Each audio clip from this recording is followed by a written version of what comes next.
participação conosco do Dr. Alexandre Ateniense. Dr. Alexandre é especialista no direito digital, perito em fraudes eletrônicas, e nós vamos repercutir com ele o que a mídia mundial vem repercutindo em cima de uma entrevista que é considerada a maior autoridade pública dos Estados Unidos, que quer que redes sociais alertem para danos mentais que podem causar a crianças e adolescentes.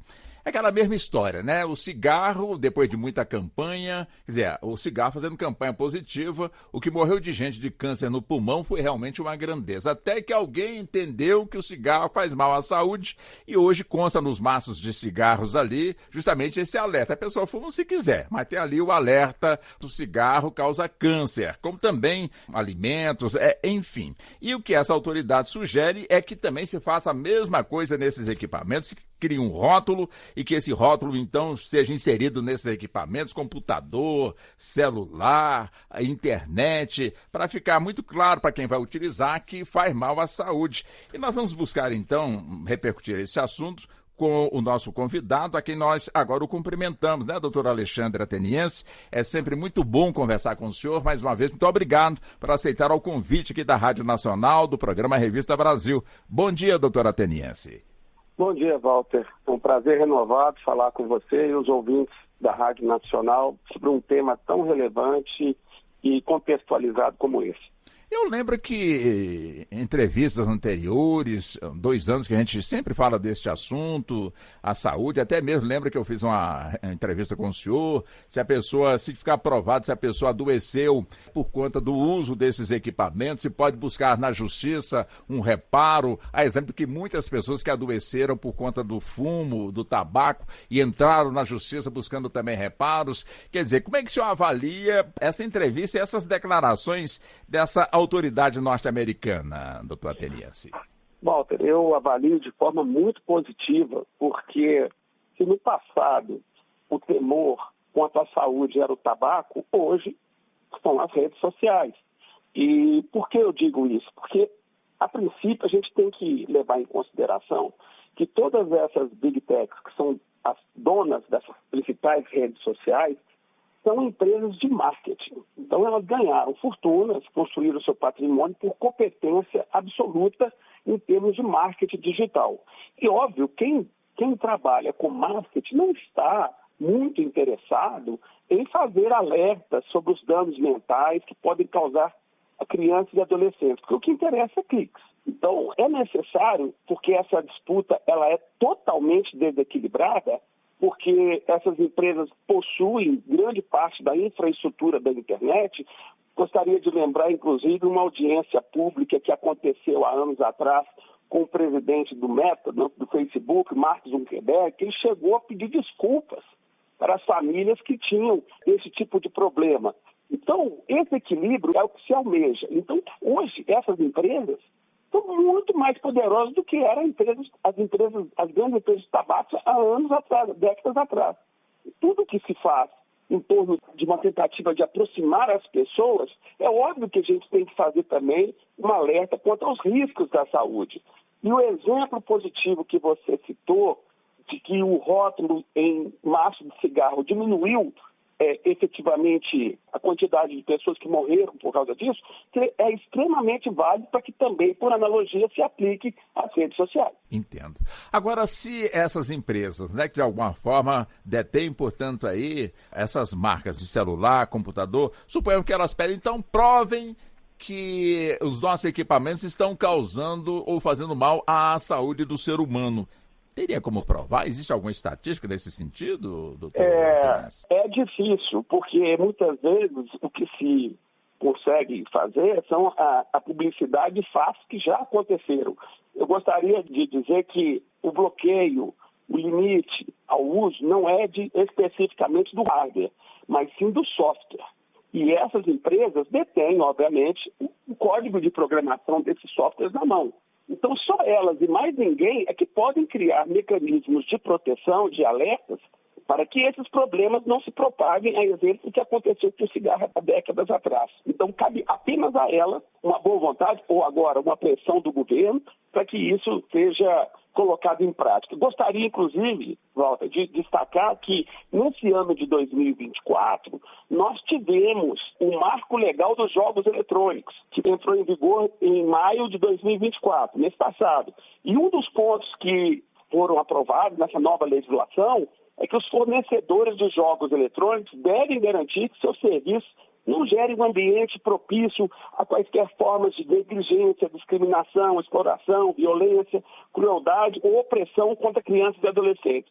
Só que esse exemplo, se a gente transpor para as mídias sociais, para as redes sociais, ele é potencializado, porque existem inúmeras formas de interações, milhares de acessos a mais, e que quem tem dinheiro para comprar um videogame.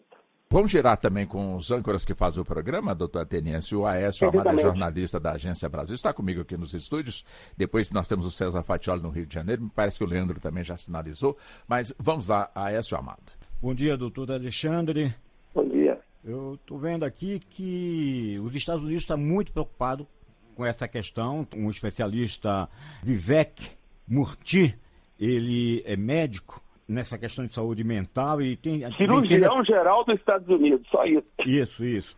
Então, eu pergunto para o senhor o seguinte, essa tecnologia, ela é nova, mas ela também tem um detalhe. Para controlar ela, existe que haja uma legislação que aplique controle a essa tecnologia, já que ela traz dentro dela redes sociais, grupos de reunião, uma série de aplicativos que coloca você em situações que, às vezes, no jovem, traz prejuízo mental para ele.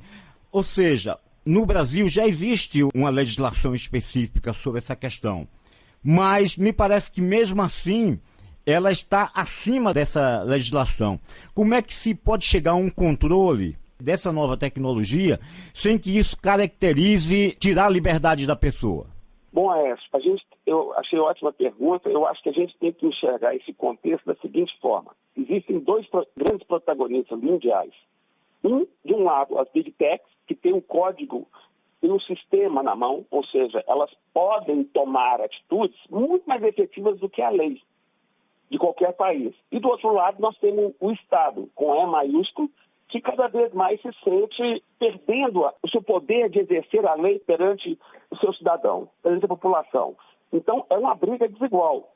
Ou seja, ao meu ver, somente a regulamentação das redes sociais com esse tópico é que pode tentar equilibrar, mas não acabar de vez.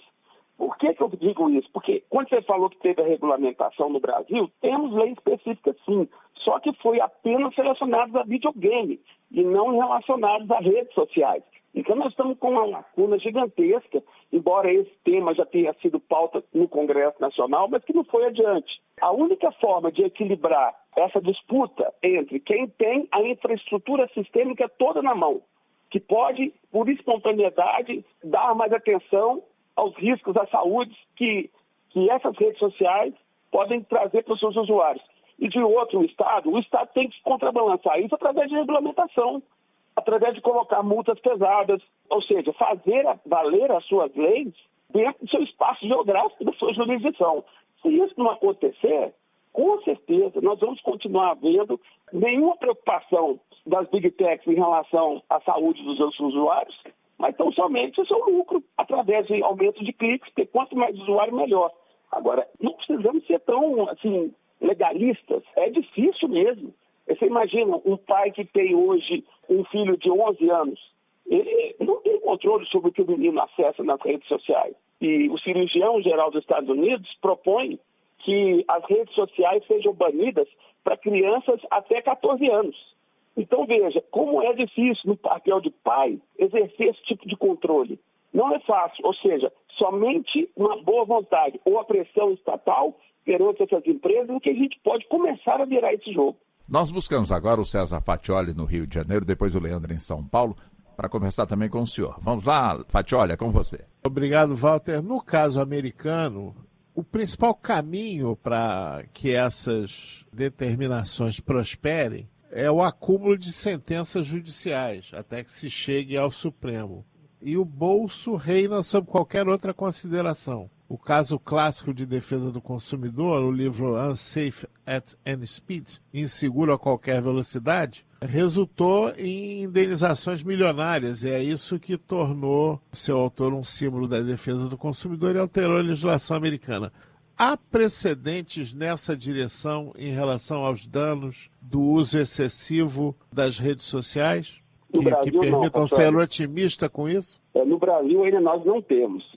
Olha, nós tivemos um caso de multas altíssimas contra o Facebook, por exemplo, na época, em razão daquele episódio da Cambridge Analytica, que coletou dados pessoais a partir do Facebook para poder defender causas como a saída da Inglaterra, Brexit, a eleição de Donald Trump, mas indo tocante a multas por uso não autorizado ou riscos à saúde de crianças e adolescentes, infelizmente nós estamos convivendo com esse assunto pela mídia, mas, como eu disse, o único sinal de regulamentação surgiu em maio desse ano com o marco legal dos games, onde esse assunto foi tratado. As indenizações impostas a personalidades, como uma desembargadora no Rio de Janeiro, que publicou insistentemente material calunioso sobre a vereadora assassinada Marielle Franco e terminou tendo que pagar indenizações.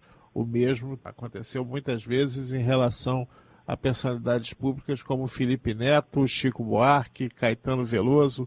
Isso é suficiente para que se tenha uma noção precisa do grau de dano que as redes sociais são capazes de provocar ou não? São assuntos que se multiplicam na mídia todo dia, mas lidando com esse problema na justiça brasileira aí, início da década de 2000, eu posso dizer o seguinte cenário que nós estamos enfrentando hoje. As penalidades no Brasil são ínfimas se comparadas com as penalidades dos Estados Unidos. E aqui nós enfrentamos outros problemas muito graves, e é o seguinte: nem todas as vezes que uma vítima de um ataque que tenha efeitos mentais ou, enfim, problemas psicológicos que pode causar a vítima, são cumpridas integralmente em tempo certo pelas redes sociais. Eu tenho um caso, por exemplo, que a minha cliente foi ofendida, você tem ideia, na época da rede social Orkut, e o Google demorou 30 meses para poder atender uma ordem judicial. E quando isso aconteceu, passou os dados que já não serviam mais para nada. E o descumprimento da ordem judicial, a maneira como as Big Techs tratam muitas vezes o judiciário brasileiro como um escárnio, repetidas vezes acontece. E o pior é que quando a multa fica altíssima, né, ou seja, fora dos parâmetros imagináveis, mas, óbvio, com uma causa concreta, por descumprimento de ordem judicial, é muito comum que os magistrados, na fase de execução de sentença, quando o processo está em vias de terminar e só para poder fazer um cálculo da indenização, entendem que esse valor da multa é uma forma de enriquecimento ilícito.